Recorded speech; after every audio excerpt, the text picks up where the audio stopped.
gentlemen.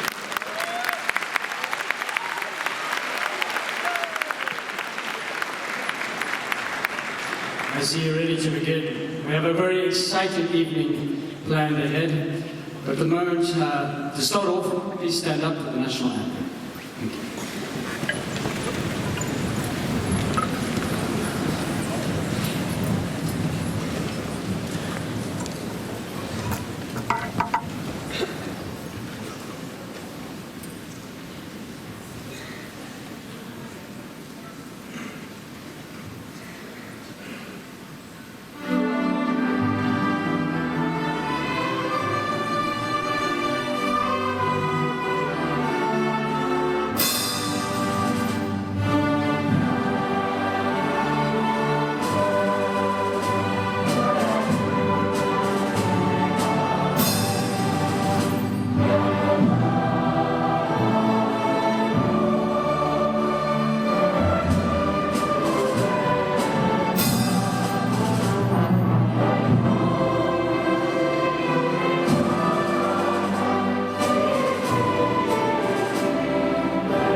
Good evening again, and welcome to the 2014 Combined Senior Schools Concert, an incredible event with hundreds of children all waiting to play their hearts out for you tonight. Yes, woo! Before we get started, if I could ask you please to turn off your cell phones. Please refrain from moving around the auditorium, as this disturbs both the performers and you, the audience, I'm sure. Some people get irritated by that. So please avoid moving around the venue. Also, please be aware that this is a public space, so please look after your valuables. Also, please understand that this is a place of worship, and therefore food, drink, and chewing gum are not permitted in the sanctuary. We kindly ask you to respect it as such. Water is permitted, however, we ask you not to litter the sanctuary. We have ushers that are walking around with bin liners for disposal of your empty water bottles for your convenience. And please also understand that the Celebration Centre is a no-smoking area. Tonight, well, not tonight, generally, my name is Kevin Hansen. It has been since moments after I was born. I am your MC, together with students from Hellenic Academy. And tonight is hosted by Hellenic Academy, so please help me in welcoming Mrs. Suzanne Jocelyn, the headmistress of Hellenic Academy. We'd like to say a few welcoming words.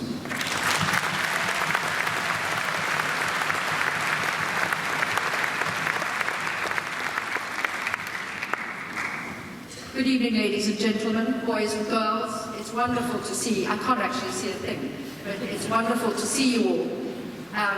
Welcome to the invited guests. Welcome to all the grandparents and aunts and uncles who are here. It's the sort of thing that your children really want to see, that they are being supported. An enormous amount of work, as all of you know, goes into this. And we're a very young school, and we're a bit apprehensive and a bit anxious about how we're going to perform. So please give us a little leeway. As you all know, this year is the centenary of the First World War. So there is a theme. You can see this leitmotif going all the way through the evening. But not only war, but peace as well. Because if we can't show our young people the importance of peace, we really have failed them. So I'd like to thank now, because I won't have another opportunity, the Hellenic team that's put this together. Very obviously, at the top are our leaders, Mrs. Iona Jones and Ms. Sterling. Thank you very much for all you've done for us.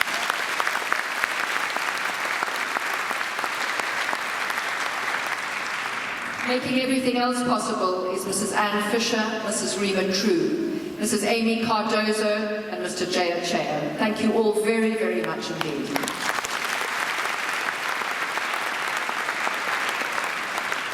Have a wonderful evening, everybody, and thank you for coming.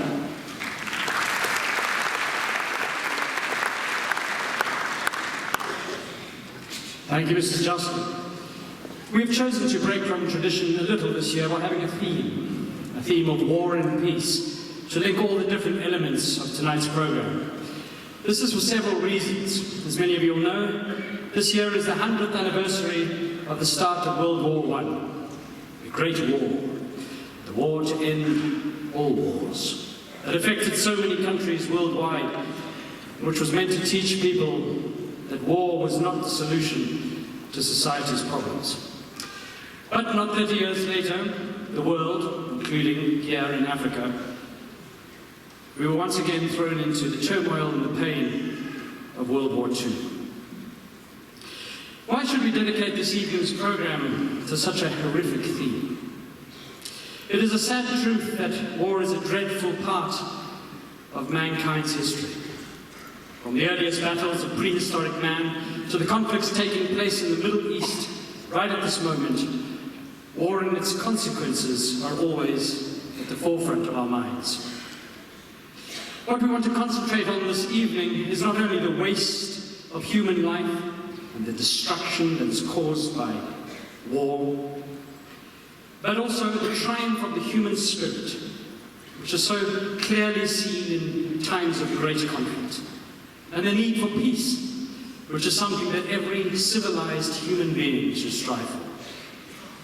We hope to present the reasons why war needs to be abolished, why young people should learn from the mistakes of the past and not repeat them, and why people in this country should recognize the reasons why working in peace and harmony for the good of all citizens is a highly worthwhile goal.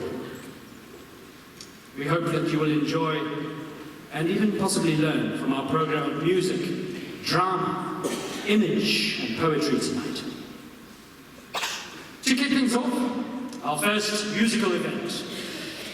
This evening, it takes us back to the time of the Napoleonic Wars of the 19th century. This is Tchaikovsky's 1812 Overture. The piece tells the story of the invasion of Russia by the French army under Napoleon, that little guy. It opens with a hymn tune depicting the anxious Russians praying in their churches, pleading with God for deliverance from the Napoleonic threat. The French national anthem heralds the arrival of the French army, contrasting with the much more lyrical, poignant folk song that depicts the Russians. Battle ensues with cannons, which you'll hear in the bass drums, firing, followed by jubilant church bells, and the Russian national anthem as the tide turns and the Russians gain the upper hand. The overture is played by the Combined Schools Orchestra. It is arranged by Jerry Brubaker, and it is conducted by Miss Cabby Sterling.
while the orchestra moves off the stage.